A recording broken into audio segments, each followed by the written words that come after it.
Anyways, Pop's got a draft hypothetical he wants to float to me. I have no idea what's going on. Hit me, Pop. No, I was just saying if we package those top two, those are 2 second round picks. How high up would you want to go in the first round to make that worth it to you? What pick would make, where's that threshold of, if we got number 15 for those 2 second round picks, would you do it? If it's more in the 20s, would you do it? Like that's the hypothetical. Uh, I have a hard time answering that, honestly. As high as you can go. I mean, yeah, if we can package those two and go get it, more depends on who's on the board. But if there's a tackle that you thought was going to go in the top 10 and he's sitting there at 13 or 14 and you can go get him and you got to give up those two, yeah, go get him.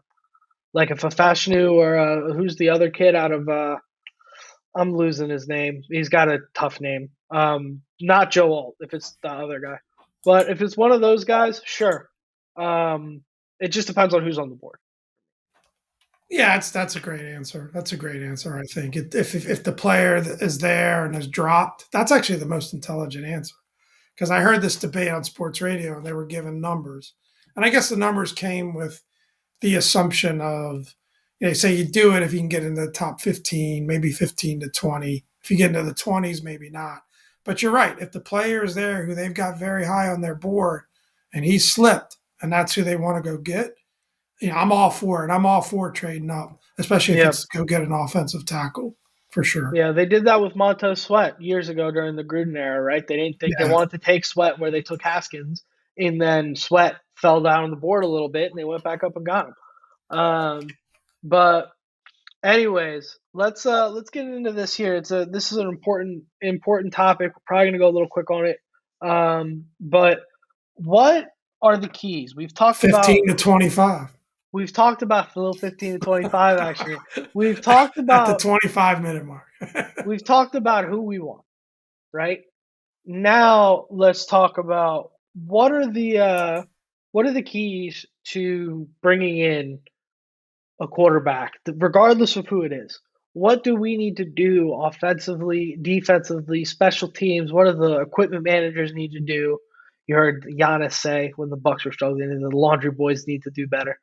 What does everybody need to do in order to put this guy in a better situation than we put our previous young quarterbacks in, and to allow him to be successful for the long term? What are some things we need to do as a team? That's this topic here. Um, so what do you think, Pop? I mean, there's a lot of things we could talk about. We could talk about running the football. We could talk about bolstering up on defense. We could talk about the offensive line. Let's do this. What jumps out to you about what we should do and why? What's like a pick one key takeaway about what we should do to develop this young quarterback? To me, a young quarterback's or almost any quarterback's best friend is a really good run game and play action. Yeah. Right. And I think that that's something that didn't even seem to be in our playbook, right, for the last couple of years, right? So what I love, and John Keim had a great article about this, is that the way this, you might think Kingsbury, what do they call it? The run and Air what raid. is this air raid offense? I drew a blank there, but it really feels like Dan Quinn's putting his stamp on what he wants and how they built out the rest of the offensive staff. And I think Kingsbury is out to prove a little bit on I'm not just an air raid guy. He said as much in his presser. And I think they are going to emphasize the run game. And I love the combination of Robinson and Eckler. And Eckler was on the radio again this week, and he's done a couple of interviews, and he talked about what attracted him to Washington was he doesn't want to necessarily be that star back. He likes the fact that it's a duo with him and B Rob, and he's out to prove himself. And I really think that that run game and that pass game, and also by featuring the running backs, some of that screen game, right? That it's not just featuring the running backs in the run game, but giving your young guys some layups. And I'm just a big believer that you got to just build with a young player and building blocks. You know, Yeah. so make this thing as easy as that on them as you can. And I think run game and play action off that run game is a quarterback's best friend, especially a young quarterbacks. That'd be my one thing for sure. And it seems like that's, if you read this article, it seems like that's what they're planning to do, which is music to my ears. Yeah, I'm with you there. I think run game would probably be up there for me. I don't necessarily think it's at the top. I think the most important thing for me is and the reason why it's not at the top is I think we're so like hyperbolically fixated on the run game now after last year because last year was just such an extreme example with Eric Bieniemy and just how awful the run game was. And the run game wasn't bad. It just he wouldn't press square to call the run play. I mean, it's just he just wouldn't call the run plays. When we ran the ball, we actually ran the ball quite Yeah. effectively. But Well, we did it opposite, right? We did the play action run yeah, because they were convinced we were going to pass, and we all the ran delayed we ran all the the delayed ball. handoffs. If that's even a thing. All the delayed handoffs. For me, what I'm most focused on with this team is going to be the defense in terms of building up a young quarterback. And I think the run game is very important. I think the scheme is very important as well. And that's a little too close to run game. That would be my number one focus is keeping him in rhythm, running a very young quarterback friendly offense, not running these routes that take 25 minutes to develop down the field Yeah, when a you've quick got pass Andrew game. Wiley at the right tackle. You know, getting that scheme very young quarterback friendly with the coaching staff, with Kingsbury and what's his face, Brian Johnson. A lot of what's his face today for me, Brian Johnson. Getting those two guys in synergy with the young quarterback is very important. But for me, most important is going to be that other side of the ball, that defense, because when our young quarterback throws a pick in a crucial situation, can our defense make a stop, get him the ball back, and get him another chance? So he doesn't have to sit and think about that interception for the rest of the week and how he blew the game. Can our defense bail us out when we go into these situations? And I'm saying when because they happen with every young quarterback. And it's essential that you have a good defense, keep them competitive, maybe win some games for us, keep things moving forward, and not consistently put because why is the offense in passing situations? Because the defense can't stop the other team. That's what Yeah, puts you in a passing situation more often than not is you're down 7, you're down 10, you're down 14. Now you got to air the ball out. You have to get away from the run game. So in order to establish the run, you've got to play good defense. Those two things have to go hand in hand. So for me, getting that defense working, Dan Quinn is a great defensive mind. We know that. But we've seen his defenses when he's been a head coach lack a little bit. So you brought in Joe Witten Jr. from Dallas. You're gonna hopefully run that same style of defense over here. You've put a big emphasis on it. You've talked a lot about how you've learned from your previous mistakes in Atlanta. You're gonna delegate more. You're gonna be on the ground coaching, motivating the guys, letting your guys run the defense. You're not gonna take on as much. So let's see it. Put your money where your mouth is. I want to see this defense turn around. We're gonna need to be a winning football team in this league, you're gonna need a top 15 defense to have a shot. So let's get that defense out of that number 32 slot. Let's get moving up into that, 15 to 12 area. I don't know if we can do that with the talent we have. I think that's ambitious for such a turnaround, but let's see. Let's see if we can push into that instead of bottom third of the league. Let's see if we can just push into that middle third. Can we be 18? Somewhere in that middle group for the defense, I think that's going to be key. Creating takeaways, giving whoever that quarterback is, almost said Jaden Daniels, giving whoever we pick a short field. Give them 15 yards to go get a touchdown because we got an interception on the first drive. Stuff like that. Um, that's for me what I think is going to be the most important is that yeah. I mean, defense. I think they go hand in hand, though, right? Like an improved defense is important, but if the offense keeps giving them the ball back and putting them in bad situations, and there isn't Of that course. balance, and they aren't killing some clock and sustaining drives, I think that the defense isn't going to be good enough to withstand just constantly getting the ball, back and being on the field so much.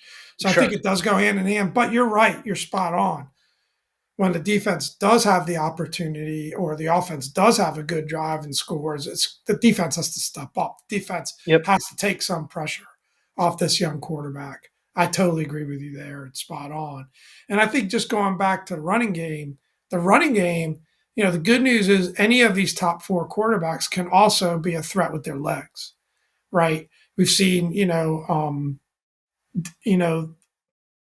Danny Dimes in New York even kill us with his legs, right? So you don't necessarily have to be that, Jaden Daniels or Lamar Jackson type to be a threat. And I think they've got to, it's a combination of, and then some of the short passing game can be considered an extension of your run game. It's all of those things.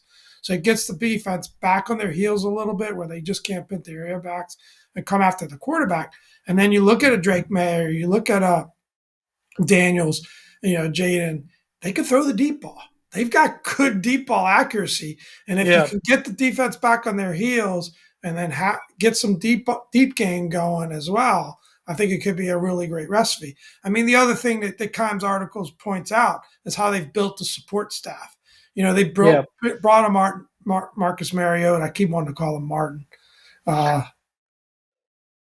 number 0 in your program, 1 in your hearts. They brought a vet in to be there with the young guy. They've just got a heck of a coaching staff in terms of keeping Tavita Pritchard, getting Johnson from the Eagles to help coach this young kid up.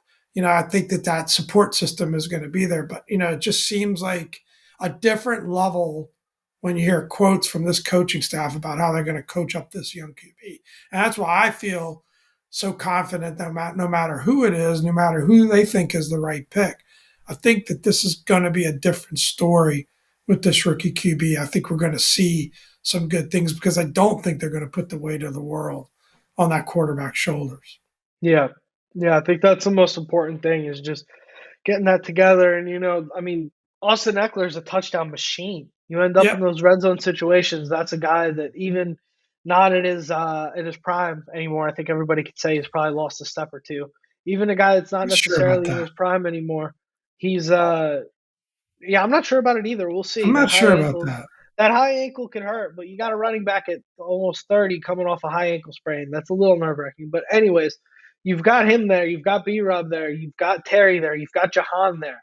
Lord knows, I mean, can we pray that the talent that Jahan Dotson showed his rookie year, can we get back to some of that next year? If we can do that, all of a sudden we've got a good wide receiver core. I mean, we did lose Curtis Samuel, who I think was really, really good, and he'll be the man over in Buffalo this year. We'll get to see what he looks like with a lot more targets, apparently. But I think this is going to be a very the support staff is sneakily better, especially with the way they've added at that offensive line. You've got a reliable tight end, which is always good for a young rookie quarterback. So I think we're doing all the right stuff there.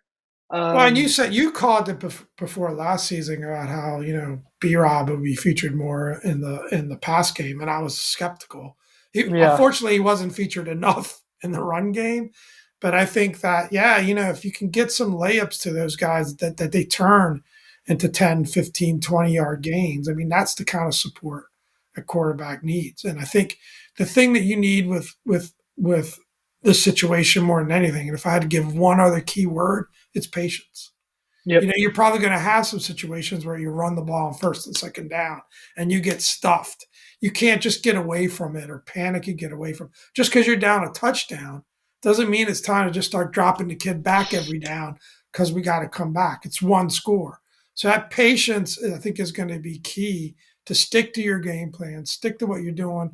A running game, sometimes it takes time in the course of the game. And we've invested in that interior of the offensive line, which could make a really big difference in all of this, too. And I think if, an offensive line that knows they can get downhill often, sometimes you could take yeah. a mediocre offensive line, but just knowing that they're in attack mode, they can perform much better than maybe what their talent level is. Yeah, we saw Rivera do that in 2021. I mean, aside from Brandon Sheriff, there was nobody on that offensive line, and they actually performed pretty well Yep. because they were run first. They had to support Heineke. They were playing with the backup quarterback all year. That kind of situation. So yeah, I think that's all. That's all really good stuff. So just to clarify, one quick thing, Pop, before we wrap this up, you're saying hypothetically, if you find yourself down 27-3 against the Chicago Bears on Thursday night in week 5, in a relatively meaningless game in the scope of the season, we shouldn't then drop our quarterback back 55 straight times and just nuke his confidence for the rest of the year. You're saying we shouldn't do that, No, I hypothetically think speaking. I think it's a bad idea. I agree. Again, these are purely hypothetical situations we're drawing I think up it's a here. bad idea. But what do you say we wrap this thing up, Pop? We need to. All right. I've been Dom. This is Pop. Had fun. Thanks for another great week, guys.